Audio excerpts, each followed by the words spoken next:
guys, welcome back to Task Force Offroad. My name is George, and in this one we have a new one and a good one. So I mentioned to you about the high performance coil packs from Ripp Superchargers. Those came in. It's a relatively new product by them, and I'm super happy to get this thing installed, show you guys how to do it, and do a little bit of a real world test and see how these things do. I do want to do a long-term review of these more later down the road, but first we're going to see what the initial impressions are. I also want to talk to you guys about what coil packs are.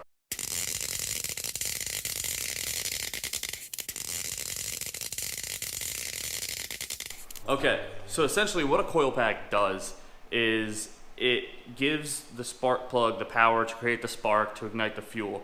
Now, just to give you an idea of what these are measured in, these are measured in a measurement called millijoules, which obviously is a smaller version of a joule. A joule is a measurement of energy. So they use millijoules, and to give a good standard, the GTR, the Nissan GTR, which most car people know what that vehicle is their coil pack puts in power at around 52 millijoules. I talked to the folks at Ripp and they gave me some of this information. Now that's a good, I'm not gonna call it a baseline because it's a performance vehicle, but that's a good starting point to understand what we're talking about. Now the stock Jeep Wrangler puts out, I believe they said 24 millijoules, which is significantly less. And you can think, well, it's a Jeep, it's not a sports car. Well, yeah, but that doesn't mean, so what happens is if you don't add enough power, you're now allowing some of that fuel to not get burnt, and then it gets lost in your exhaust gases, and then you're wasting gas at that point. So what Ripp did is they improved it by 12%. The 12% is the number they gave me. They said their coil packs give 29 millijoules, and in the top end of the RPM band, they found an instant, without any tuning or whatever, a 10 horsepower increase across the board. They say 10 to 20 depending on your vehicle specifically, but at bare minimum, a 10 horsepower gain without any tuning whatsoever.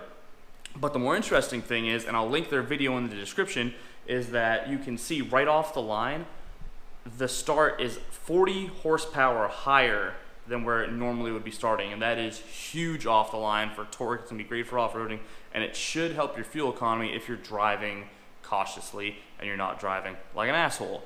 So with all that being said and giving you guys a little basics of what like the coil pack actually does, let's jump into the install. All right guys, first step is you're gonna wanna disconnect the negative lead to your battery. All right guys, next we're gonna be removing the two 10mm bolts that hold the engine cover in place. They can also be a T30. 10 mil is just easier to use, so remove those guys.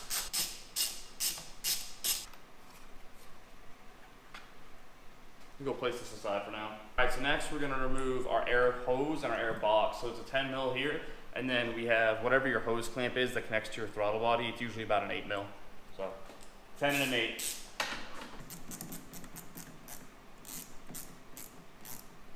Okay, don't forget to disconnect your sensors and your breather hose.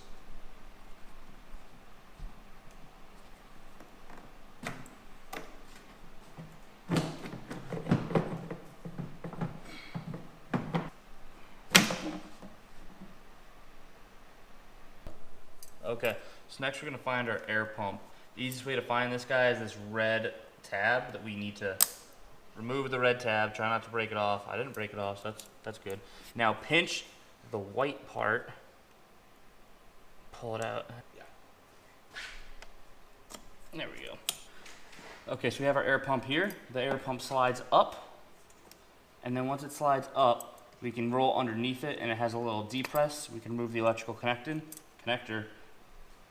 All right, so your guys' might be a little different than mine because I have the Mishimoto, but we just want to remove our breather hose from the intake manifold, just like so.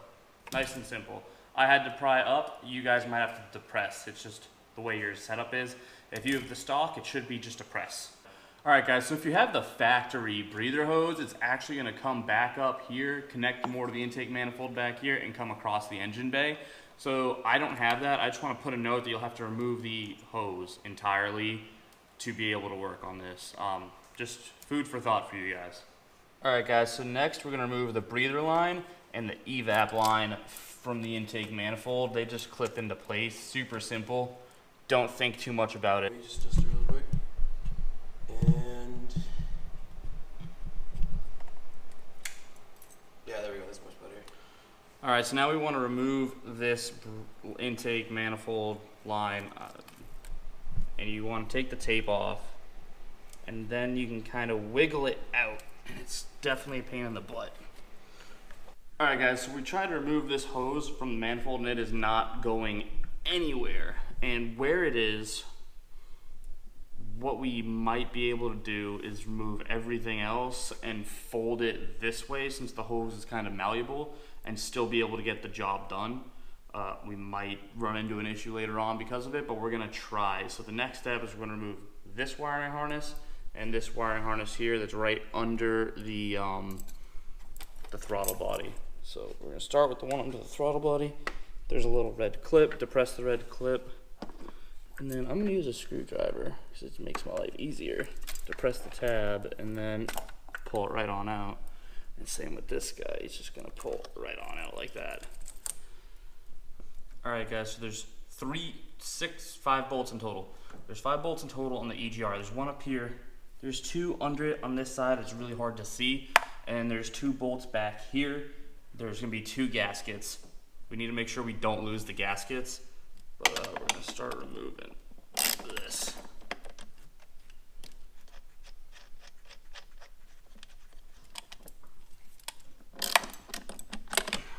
That's you.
So what exactly is that?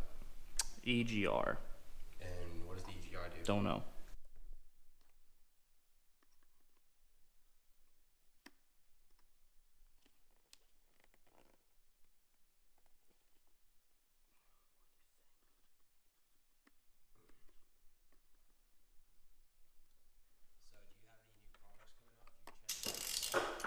All right, so now we're gonna remove these 2 10mm bolts behind the throttle body.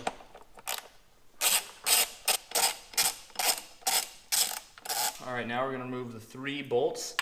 They're 10mm that hold the engine cover bracket to our intake manifold.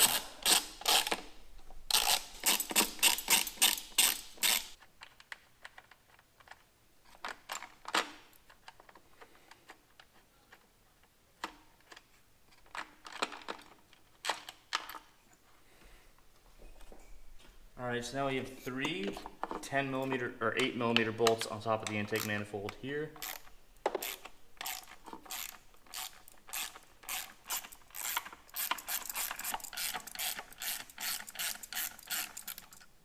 And then we have 3 more on the bottom here by the alternator.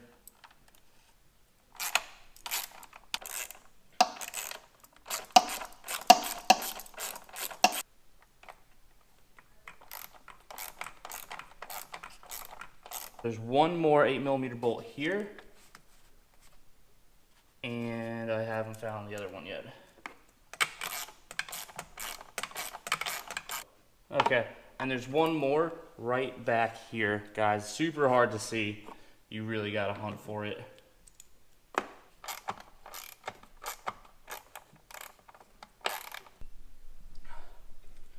Alright guys, I removed the screws because of the way I have to do this, which is kind of folding this back and letting it rest up here. But normally I'd say lift it straight up. So we have to make sure we don't damage the gaskets under here.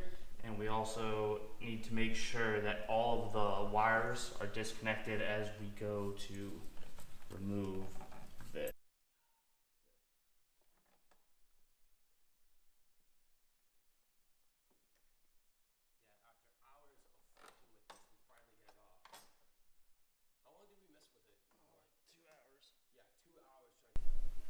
Alright guys, we want to make sure we tape over our intake plenums here. Oh, that way we don't get any dirt or shit inside of them. Keep them all nice and protected. So throw some blue painter's tape. You can also use rags. I just prefer the tape. It's more airtight. Also, I don't suggest doing this with the intake manifold.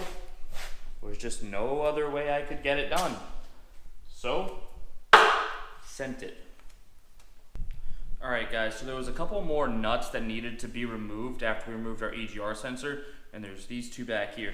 They are a pain to see, and they go to this bracket right here by our coil packs themselves.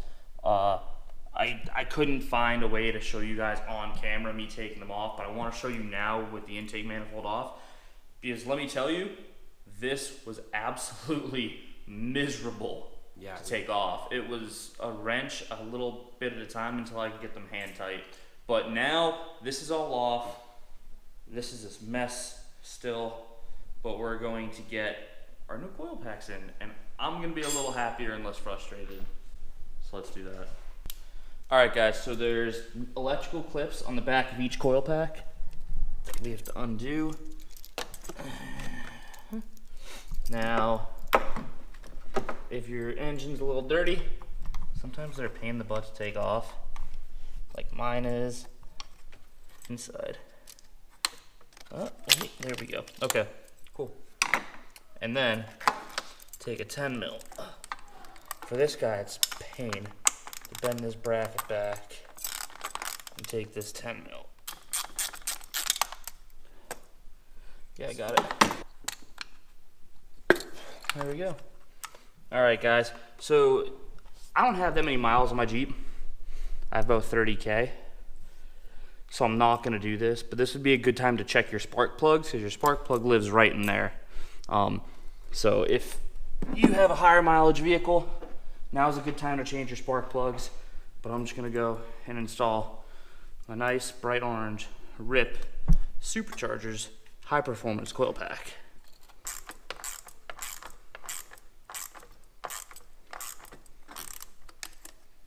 Then plug it back in and do that 6 more times.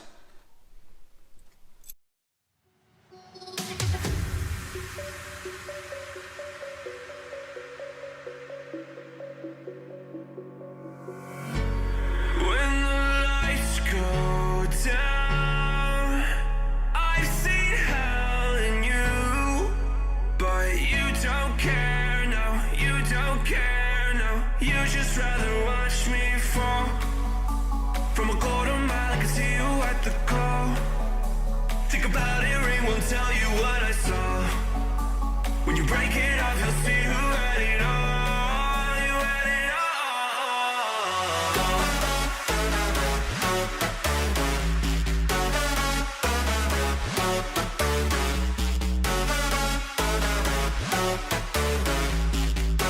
Okay guys, so if you can see this moving pipe right here, this is the EGR, EJV pipe thing, whatever it's called. Quite honest, I don't remember 100%. But the directions say you have to remove. I got all the bolts out for the intake manifold over here without removing this. I removed it after thinking that I had to get to something back here, which I didn't. So you don't really have to remove this. I don't know how reinstalling it's gonna be. I'm gonna put this back on now because there's no way I'm gonna reach these bolts back here, which is where it mounts up to with it on. It's just not gonna happen. So I'm gonna reinstall it now. And then hopefully I can reinstall the intake manifold properly with it in place. I'm gonna do all the installation stuff off camera because it's just the reverse of what I already did, guys. So you don't really need me to walk you through that. I'm fully confident in your abilities to do this. But I'm super excited with how it looks. The orange looks fantastic.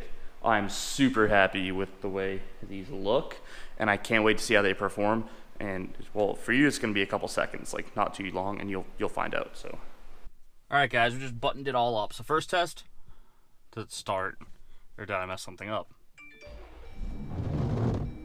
It starts, so that's good sign 1.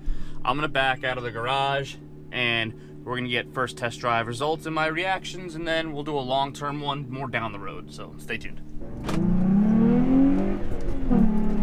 Oh God. That's... Guys, that's touchier.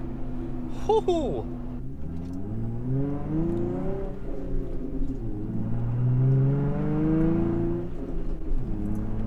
Guys, this feels a ton better. I'm really happy with this mod. This is great. This is pretty much what I expected.